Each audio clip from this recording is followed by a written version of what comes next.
Hi everybody. This video will cover why I think people are using the law of attraction incorrectly. My name is Steven and this is New Thinking New Life.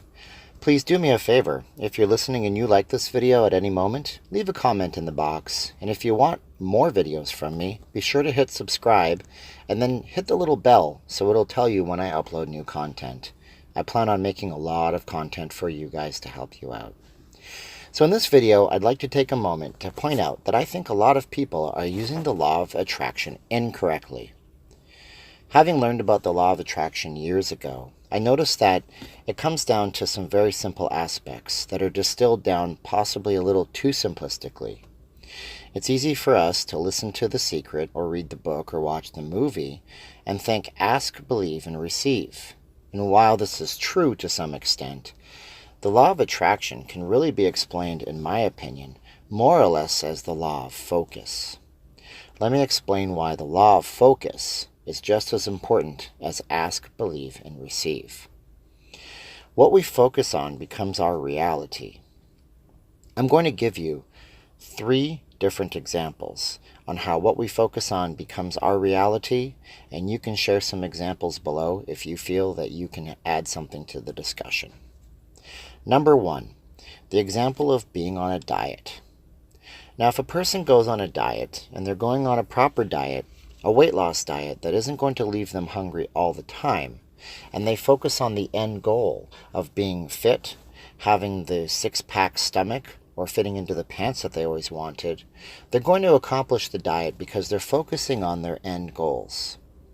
If, on the other hand, they focus on all the deprivation that they have to hand themselves, the cake they can't eat, the ice cream they have to give up, and all of the things that they're going to miss out on in life, then they're never going to be successful on their diet because they're focusing on the wrong things. And so their reality becomes the deprivation reality. The truth of the matter is that you can still eat a little piece of cake or a little scoop of ice cream and still lose weight. You don't have to focus on the extremes. You can always focus on the end goal. Make it better for yourself. That's all we ask. Number 2 is an example of a sales position. I work in a sales position myself. I can work next to people and have one person on one side of me tell me that it's a great day. They're making all of their commissions, their clients are all happy, and on the other side of me is someone who's telling me it's a terrible day. They're working with the same crowd, they're seeing the same people, but they're telling me that the people are not conducive to a sales presentation.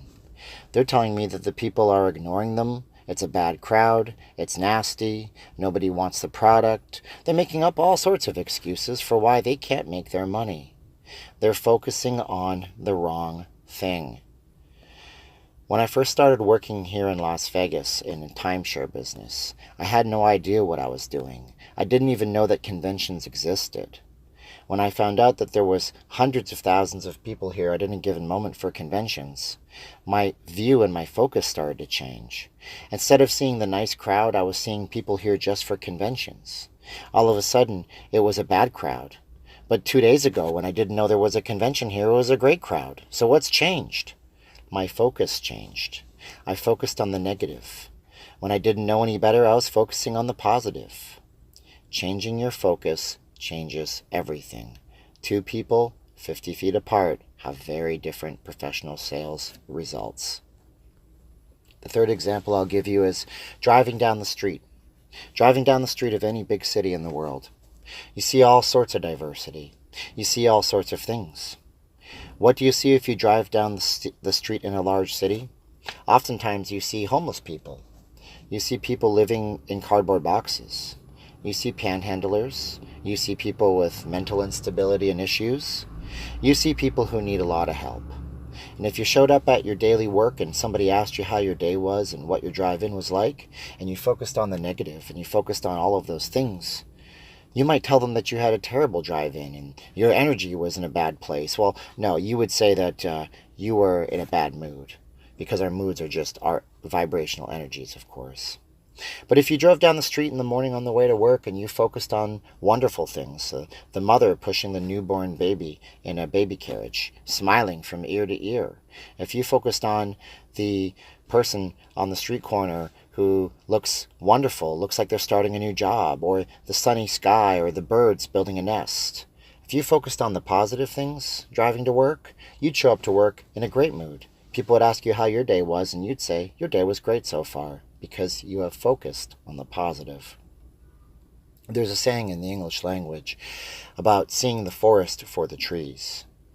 If you're focusing on the single tree right in front of you, you don't see the forest. If you see a rotted and diseased tree and that's where your focus is, you'll never see the beautiful forest, the birds, the wildlife, the nature, the light streaming through, making beautiful patterns. Change your focus and change your results and attract what you want in life. That's what it's all about. Focus on your end goals. Accomplish just a little bit at a time. These end goals make up the bigger overall picture. And that's why, to me, the law of attraction really boils down to the law of focus. And having proper focus will dictate your results, and you will attract what you want. So what about you? Have you used the law of attraction? Have you learned to change your focus? And in changing your focus, have you learned to control what you manifest into your life? My name is Steven, and this is New Thinking, New Life. If you like this video, I want you to give it a thumbs up, click subscribe, hit the bell, and share this with somebody, because I would love to make more videos for you. And this positive reinforcement lets me focus on the positive, which is that people are watching, are listening, and are getting something positive from the videos. Until next time, have a great one. We'll be posting videos as we go. Thank you so much, and have a great day.